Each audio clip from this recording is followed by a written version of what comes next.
তো নমস্কার, আমি বিপ্লব বলছি এবিকে চ্যানেলে আপনাদের সবাইকে স্বাগত। তো আজকে একটা ইন্টারেস্টিং টপিক বলবো। অ্যাকচুয়ালি অনেকের কোয়েশ্চেন ছিল যে আমি ব্যবসা করব, বাট কি ব্যবসা করব কোনো ধারণা নেই, বাট অনেক ব্যবসা আইডিয়া এলেও অনেকে করতে পারেন না। তো আজকে আমি একটু ইনভেস্টেবল ব্যবসার আইডিয়া বলবো, যেটা 1 লাখ টাকা ইনভেস্ট করে আপনি এই ব্যবসাগুলো শুরু করতে পারবেন এবং এখানে প্রফিট মার্জিন মিনিমাম 15,000 টাকা ধরে চলা যাক, যে মান্থলি একটা 15,000 টাকা আসবে। ঠিক আছে, তো আজকে 15,000 টাকা ইনকামের জন্য আমরা 1 লাখ ইনভেস্ট করব। সে কী টাইপের ব্যবসা করতে পারবো সেটা নিয়ে আলোচনা করব। ভিডিওটা 5 থেকে 7 মিনিট হবে। সেই 7 মিনিটের মধ্যে আপনারা অনেক কিছু শিখতে পারবেন। প্রথম যে ব্যবসার আইডিয়া, আচ্ছা আজকের দিনে আমি একটা স্টোরি বলি। একজন শ্যামলাল বলে একজন লোক ছিল কলকাতায়, আর ওই নূপুর বলে একজন লোক ছিল, ওর বাড়ি হচ্ছে ওই মেদিনীপুর সাইডে।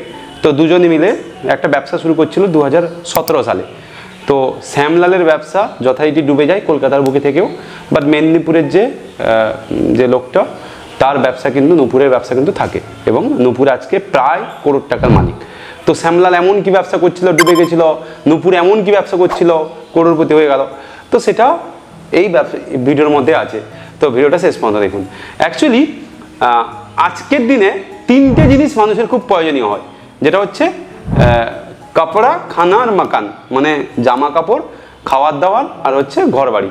তা এই 3টে সেক্টরের মধ্যে যদি আপনি অনলি ফর লেডিস গার্মেন্টের উপর বিজনেস করেন, এটা কিন্তু আপনার চলবে ভালো। এবার লেডিস গার্মেন্টের কী টাইপের ব্যবসা হবে?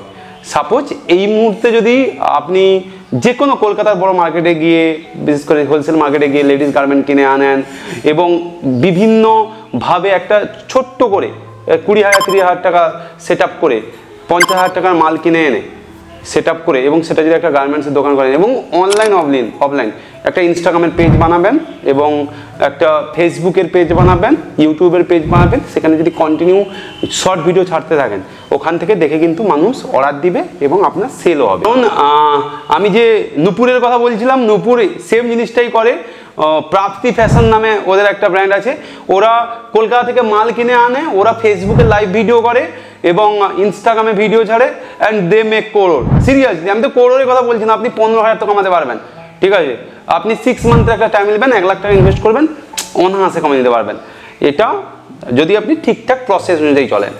সেকেন্ড যে ব্যবসা আইডিয়াটা একটু অন্যরকম, যেটা হচ্ছে আজকের দিনে মানুষ দেখুন এই গার্মেন্টস বা এই রিয়েল এস্টেট এইসব জিনিসকে ফোকাস করছে না। আপনি সেই ফোকাস থেকে বেরিয়ে আসুন, আপনি কোনো মেটালের বিজনেস করুন। মেটাল কি? সাপোজ আমার বন্ধু একটা রিসার্চ করছিল যে বর্তমানে স্টিলের কিন্তু মানুষের চাহিদা খুব। এখন ছাদে ওই যে সিঁড়ির সাইডে স্টিল লাগাচ্ছে, জানলা স্টিল লাগাচ্ছে, স্টিলের পালঙ্ক করে দিচ্ছে। তো আপনি কি করবেন, আপনার আশেপাশে যারা হোলসেলার আছে তাদের সঙ্গে কথা বলুন, তারা কত টাকা স্কোয়ার ফুট দিচ্ছে স্টিল দেখুন। স্টিল তাদের থেকে স্কোয়ার ফুট, এবং বিভিন্ন মার্কেট ঘুরুন, আপনি দেখবেন আপনার বাড়ির কাছে যে রিটেলার আছে, হোলসেলার থেকে রিটেলার, মিনিমাম পার স্কোয়ার ফুটে সে 200 টাকা 500 টাকা প্রফিট রাখছে। তো এখানে আপনাকে দেখতে হবে যে যেহেতু এত টাকা প্রফিট রাখছে, সেহেতু আপনি যদি ব্যবসাটা করেন আপনার কি প্রফিট হবে? হ্যাঁ, আমরা রিসার্চ করছিলাম যে যদি আপনি হোলসেলার থেকে মাল নিয়ে যদি আপনি স্টিলের বিজনেস করেন, 1 লাখ টাকার মতো যদি পুঁজি লাগান, আপনি গড়ে যদি কাস্টমার ধরতে পারেন, বিভিন্ন কাস্টমারকে যদি পার্সেন্টেজ দিতে পারেন, এবং গড়ে আপনি 1 লাখ টাকা কামানো কোনো ম্যাটার নয় মান্থলি। কারণ এখন প্রচুর মানুষের ঘর হচ্ছে, প্রচুর মানুষের ঘরে স্টিলের আসবাবপত্র লাগছে, তো তার জন্য আপনি কামিয়ে ফেলতে পারবেন। তাই স্টিলের ব্যবসা একটা বেশ প্রফিটেবল ব্যবসা। ঠিক আছে, এটা একটা মাথায় রাখতে পারেন। তৃতীয় যে ব্যবসা আইডিয়াটা, সেটা কিন্তু আরও ইন্টারেস্টিং। সেটা হচ্ছে আপনি দেখুন ছোট্ট ম্যানুফ্যাকচারিং ইউনিট বসানো যায় নাকি 1 লাখ টাকা ইনভেস্ট করে। এবার ছোট্ট ম্যানুফ্যাকচারিং ইউনিট কী বসানো যেতে পারে? সাপোজ আমি একটা কারখানায় ভিজিট করছিলাম, ওরা কি করে, ওরা only for T shirt manufacturing করে। এবার টি শার্ট ম্যানুফ্যাকচারিং করা কত টাকা পুঁজি লাগাতে হবে? আমি 1 লাখ কেন বললাম, আপনি একজন মানে যারা টি শার্ট বানায় তাকে রাখুন।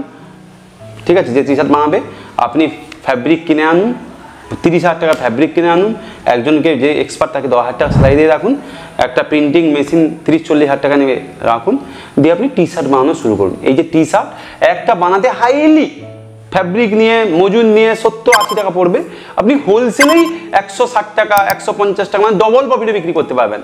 অ্যান্ড যদি আপনি দেখেন, আপনি যদি একটা টি শার্টের উপর পুরো ভিডিও চান, আমি বানিয়ে দিতে পারবো, বা গার্মেন্টসের উপর তারপরে বানাবো। টি শার্ট ম্যানুফ্যাকচারিং করলে আপনি প্রফিটেবল হবেন, কারণ আশেপাশে যত দোকান আছে আপনি দেখবেন আপনার আশেপাশে কিন্তু, যদি কলকাতার মানুষ হন তো আছে, বাট একটু গাঁও লাগোয়া যদি কেউ মানুষ দেখছেন, দেখবেন আশেপাশে কিন্তু টি শার্ট ম্যানুফ্যাকচার বা গার্মেন্ট ম্যানুফ্যাকচারিং বেশি নেই।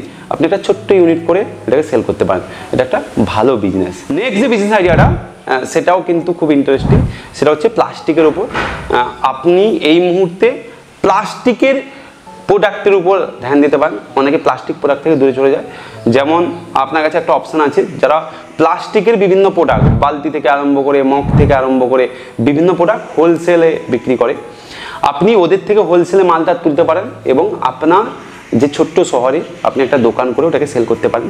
প্লাস্টিকের জিনিসপত্র থেকে আরম্ভ করে, প্লাস্টিকের খেলার জিনিস থেকে আরম্ভ করে, toy market is very big market, but আপনি ইনিশিয়াল যেটা নর্মাল লেভেলের টয় 100, 200, 300 টাকার টয় সেগুলো রাখতে পারেন এবং প্লাস্টিকের বিভিন্ন জিনিস রাখতে পারেন এবং বিক্রি করতে পারেন।